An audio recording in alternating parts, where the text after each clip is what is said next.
living in a temple in Japan. So as I said in my last video, for a 2-week period, I lived in a Jodoshu temple an hour south of Nagoya in a small city called Agui, which was in Aichi Prefecture. And it was a very nondescript town. It's nowhere you would go if you were a tourist, but it was a small town an hour south of Nagoya, a bit close to Tokoname, which if you aren't familiar with Tokoname, you can Google it. Tokoname cat is that lucky cat thing that's everyone's. It's an international symbol that people can associate with Japan, but maybe people don't realize it's from Tokoname. But anyway, I was in Agui, and the deal was, again, I would work for around 4 hours a day, and in the mornings at 5:55 a.m. I was living with, so I'm not sure if you're familiar with Japanese Buddhism or Japanese monk life, but apparently in Japan monks can get married. So I was living with a family, and it was the head of the family was this old man who was a shakuhachi player, right? He played the shakuhachi. If you're unfamiliar, it looks like this. It looks like this, and it's a traditional Japanese wood instrument from the mid I don't know 15th century, maybe 11th century, somewhere in the past, but it was it's an old Japanese musical instrument, woodwind instrument, and he is a shakuhachi teacher. He had recently retired from being a monk, and he was now just teaching the shakuhachi to these other old gentlemen, old Japanese men with their own shakuhachis, and that's what he does now. And right now he had kind of ceded control of his temple that he had been living at, he had been being the head of for many years, to his son. And so most of the time I was taking orders from his son, while him, the head monk, moved to another monastery. Now, in the temple where I lived, who the characters in my kind of life was the young son, the son who was now the head monk. He's maybe in his mid-30s, and he has a 3 or 4-year-old child. So he lives with his wife and his 3 or 4-year-old child, and his mother is the nun, and she currently lives in the same temple, where she kind of takes care to some degree of some gardening and some upkeep to help her son, general cleaning things and cooking and stuff like that. So those are the characters mostly. Those are the ones who actually live there, for the most part. There were others who lived there as well, but I did not get much contact with them. But I think they were. I'm honestly not very familiar. There's like a house beside the temple where someone else was living. I'm not sure exactly who it was. But anyway, so apart from those characters, often in the house there were other children. There were 2 children who were nieces of the monk who was living with us. So the children of his sister, who was a single mother. So while she was working, sometimes she would not be able to maybe pick up her children from school. So the nun would be the one to pick up her grandchildren from school, and they would spend after school time at the temple. So that was kind of my general vicinity of sorts. I'd wake up, and at 5:55 a.m., 6 a.m., the nun has some sort of meditation session in the main area, central area of the temple, with all the kind of ornaments and statues and stuff. So I was mentioning this is a Jodoshu temple, and for those who are unfamiliar with Jodoshu, it is a sect of the Pure Land branch of Japanese Pure Land branch of Buddhism. So I didn't know any much about Buddhism, but there was an assumption I had that Buddhism was this kind of one thing, right? Buddhism, and then yeah. But apparently, there's Buddhism, then there's Theravada Buddhism. While I was there, I was studying Buddhism. I was doing one of these lectures, but there's Buddhism. So there's Theravada Buddhism. There's Mahayana Buddhism. There's Pure Land Buddhism. There is Tibetan Buddhism. There is Zen Buddhism, and you can even argue that there's another one, which is Nichiren Buddhism, which is another thing, more Japanese one. But those are the main kind of categories of Buddhism, and this one was under the Pure Land sect of Buddhism, and it was specifically called Jodoshu Buddhism, meaning that it was the sect of Pure Land Buddhism in Japan that was founded by Honen. It's confusing, and it's something that you kind of have to wrap your head around, especially when you when you learn what the differences actually are, because again, some of it sounds very circumstantial or even a little slight, but you learn them, and then you realize that they have very long traditions of sorts. Honen was a monk from the 11th or 12th century, and he was part of. I shouldn't go into history. I think I'm gonna be making mistakes. I think he was part of the Tendai school, but I might be mistaken. But he was at least part of this Kyoto school of sorts, where they all kind of many of them made their own like little variations of Buddhism, because it was a time of tumultuousness in Japanese culture where they were kind of people were rejecting mainstream Buddhism because they found it too politicized to some degree. And there's Honen who made Jodo-shu Buddhism. There's Shinran who made Jodo-shu Buddhism. There's Nichiren who made Nichiren Buddhism.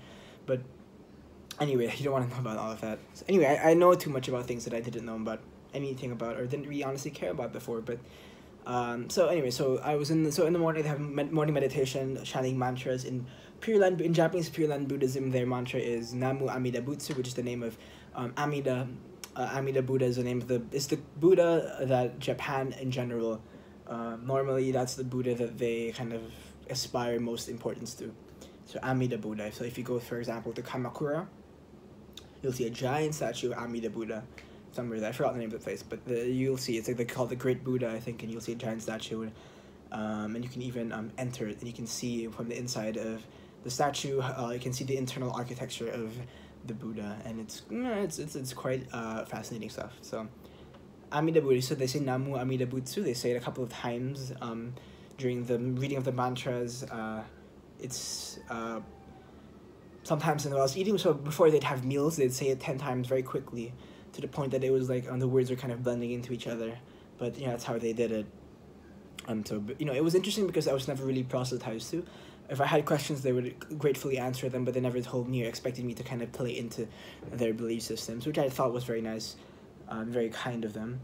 I learned a lot. So I usually, morning I'd go do that thing, the morning meditation, if I could. It was always optional. If I wanted to, I could. They knew it was maybe unreasonable to expect someone to always wake up at such an early time, but I tried to do it as much as I could. And after that, I usually would have a little.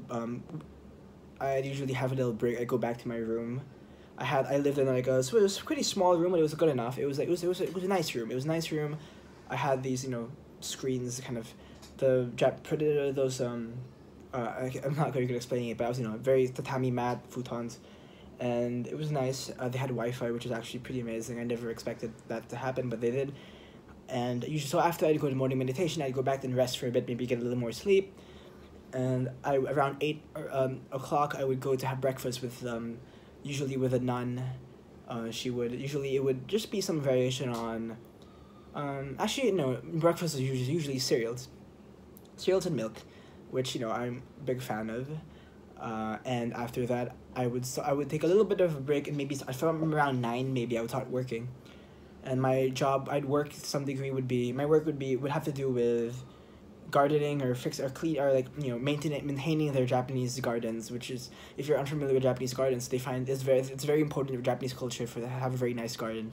And especially if you're in a temple where people kind of go to worship and go to have their family members buried, you want to have that sense, right? So, shaping gardens and stuff, and weeding, a lot of that, and cutting bamboo with a chainsaw, and it was a lot of stuff like that. And I did that for a couple of hours in the morning, and then around noon we would have lunch, and if there were any hours left to my time that I needed to do, I'd do them after lunch. Then I could rest. Lunch would always be served. It was cooked by the nun, and I'd eat with her family. Sometimes just her, or sometimes if any other members were there. If it was a weekend, for example, maybe the children would be there. And I'd do that, and then after that I would go and have rest. The temple was a very quiet place to live in. There wasn't much to see, but then they offered me a bike, so if I wanted to, I could. After in the afternoons, I would bike around the vicinity of the small town and just see what it's like. See what it's a very nondescript, very small. The only Western thing you can see in the whole city is like one McDonald's beside the train station, which I would sometimes kind of revel in because of the familiarity with anything kind of familiar was always good for me. But it was that for 2 weeks, and we also had days off. Usually work would be 5 days a week, and I could choose whenever I wanted days off. And it was a very gratifying experience, I think, to just see how other people lived, especially in that kind of situation that I would never have access to otherwise. And they were some of the kindest people I'd ever really met. They were very hospitable. They're very kind. Although they didn't speak much English, they were very willing to make me a part of their family. And I will cherish all the memories I have there for the rest of my life. And I hope to one day visit again. You know, it's a beautiful temple. They're very nice people, and you know, it was moving, I think, to be there for 2 weeks, and that was around the start of my trip. So I was around this was before I went on my 21-day kind of voyage, cross country around Japan. It was nice to be in that area of stasis for a bit. So that's what my temple experience was like. There are other things that happened, but I don't have to get into detail with that, but overall, that's just the general sense of it. I would highly recommend it for anyone. Just, you know, work away is so cool, and I had a great experience. And if anyone wants to just travel somewhere, there's nothing really to stop you. I think, you know, living there, I was not paid anything, but I was not spending anything, and the food was amazing. Some of the best food I had in Japan was with this nun. You know, these old people, you know, they spend their lives, especially mothers, they spend their lives cooking. You know, so to the point that when, you know, they're very good at it, and she was just one of the nicest people I've ever met. So that was my trip in Japan, or at least that was my travel living in a temple. If anyone has any more questions about anything, you know, I don't know what else. I'll try to over the next few days to make more videos about things I can think of, but those are just general things that people were asking about that I thought I'd make great videos about. So yeah.